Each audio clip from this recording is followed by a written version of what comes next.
سپارہ سورلسم رکو سورہ یوسف سلورم رکو. دولسم سپارہ سورلسم رکو سورہ یوسف سلورم رکو. بسم اللہ الرحمن الرحیم. وقال نسوة فی المدینة پخار کے سخزوے امرأة العزیز خزد عزیز تراود فتاها عن نفسه نوجوان زړه خپل ځان طرف تمایل کولو کړلو قد شغفها حبا دې په زړه کې د محبت پیراو شوی دی راتاو شوی دی. انا لنراها فی ضلال مبین بېشکه مونږ ګورو چې دی صریح په د محبت کې تیره شوې. فلما سمعت بمکرهن هر کله چې زلیخې د دې ښځو سازش واورېدو ارسلت الیهن دوی ته دعوت وکړلو واعتدت لهن متکا او دوی دپاره مسندونه تیار کړو وآتت کل واحدة منهن سکینا په دې کې هر یو ته په لاس کې چړکۍ ورکړه. وقالت اخرج علینا یوسف علیه السلام ته وفرمیل راوځه علیهن په دوی باندې.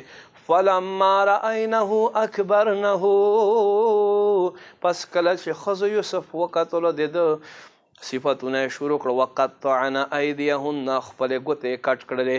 وقلن حاشا لله دې ښځو وې پاکي د الله لره ما هذا بشر دا خو نه دی بشر ان هذا دا نه دی الا ملک کریم مگر معززه فرشته. قالت فذلكن الذي لمتنني فيه زلیخې وې دا هغه دی چا متعلق چې تاسو ماته طعنې راکولې.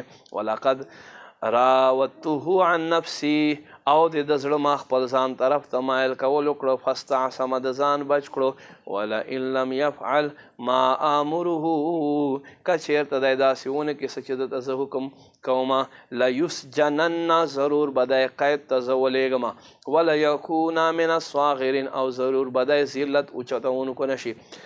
قال یوسف علیہ السلام عرض کو رب السجن احب الیہ اے زما رب ما ته جیل خوښ دی قید خانه لدین مما یدعوننی الیه څه طرف ته چې دوی ما بلي.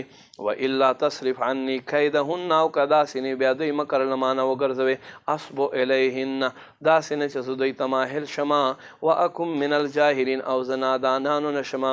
فاستجاب له ربه پس د دعا د رب قبوله کړه. فصرف عنه کیدهن پس لدنی د دوی مکر لرې کړو.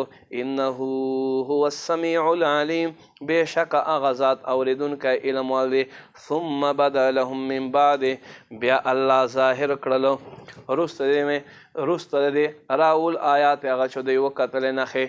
لیسجننه ضرور به مونږ دی وګرځو قید خانې ته حتی حین تر یو وخته پورې.